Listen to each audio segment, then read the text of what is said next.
Magandang araw mga bata! Kumusta? Si Kuya Redmond ito. May panibagong kwento na naman ako para sa inyo. Ang pamagat nito, May Turutot sa Niyugan, ni Sheila Kalaliman. Mula sa Let's Read Up. Tara na, mamati na, ikaw anak ko patira. Pamati kita ang istorya, samit tayo na kabaraka. A story time, mag-enjoy kita.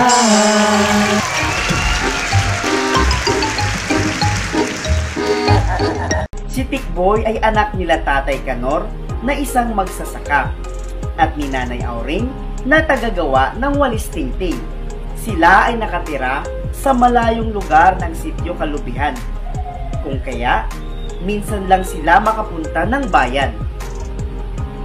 Isang araw, bago ang bagong taon, isinama si Tikboy ng kanyang ama at ina sa palengke para bumili ng mga kailangan sa kanilang bahay. Habang nag-iikot sila sa palengke, nakita ni Tikboy ang iba't ibang mga laruan. May narinig siyang tunog na nagpalingon sa kanya. Isang turutot na hinihipan ng nagtitinda. "Nuy, gusto mo?" sabi ng nagtitinda. "Subukan mo, Nuy." Iniabot niya iyon kay Tikboy. Tumingin si Tikboy sa kanyang tatay at nanay na tila ba nagsusumamo na bilhan siya ng turutot. Ngunit may ibinulong ang nanay sa kanya. "Tikboy, sa susunod na lang tayo bibili ng turutot. Baka kasi kulangin ang pera natin para pamasahe pa uwi." "Opo, Nay." Agad na sagot ni Tikboy na nagpipigil sa pag-iyak. Paalis na sila ng tindahan, ngunit hindi pa rin naaalis ang paningin ni Tikboy sa tindahan ng turutot. Nang sila ay pauwi na, nadaanan nila ang mga bata mula sa kabilang baryo na nagkakatuwaan habang nagpapasahan ng bolang yari sa dahon ng niyog. "Tay, saan po kaya nila binili ang laruan nila?" tanong ni Tikboy. "Bakit, Tikboy? Gusto mo ba ang ganyang laruan?" tanong ni Tay Kanor. "Opo sana, Tay. Pero mas gusto ko po sana yung laruan na nakita ko sa bayan. Yun pong tumutunog, Tay.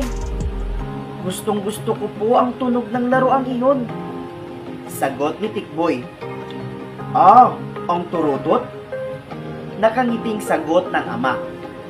Pagdating nila ng bahay, agad na nagpaalam si Tikboy sa kanyang mga magulang na maglalaro sa mga kaibigan sa kabilang bahay. Masayang ikwinento ni Tikboy sa mga kalaro ang mga laruang nakita niya sa bayan. "Sana mayroon din tayong laruang kagaya nun, ano?" sabi ng isa sa mga kalaro ni Tikboy.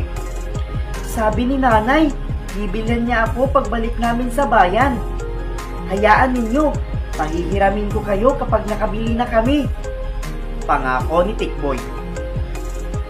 Malapit na ang takip silim nang umuwi si Tikboy. Nakita niya ang kanyang nanay na nagbibigkis ng walis tingting sa kanilang bahay. "Nay, saan po si Tatay?"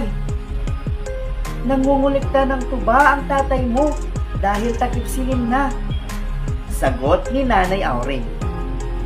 Pinuntahan ni Tikboy ang ama. "Tay!"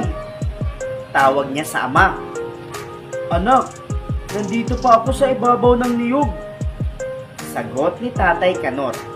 Sa kanyang pagbaba, may bitbit si Tay Kanor na dahon ng niyog. "Halika na, umuwi na tayo," sabi ni Tay Kanor. "Tay, ano po ang gagawin ninyo sa dahon ng niyog?" nagtatakang tanong ni Tikboy. "Pagdating natin sa bahay, ipapakita ko sa iyo," masayang sagot ni Tay Kanor.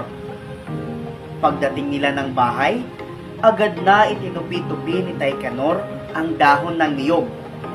Nanlaki ang mga mata ni Tikboy nang makita na naging bola ang mga dahon na itinupi-tupi ng kanyang ama. Sobrang ganda nito, Tay!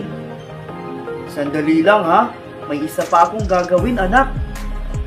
Sabi ni Tay Kanor.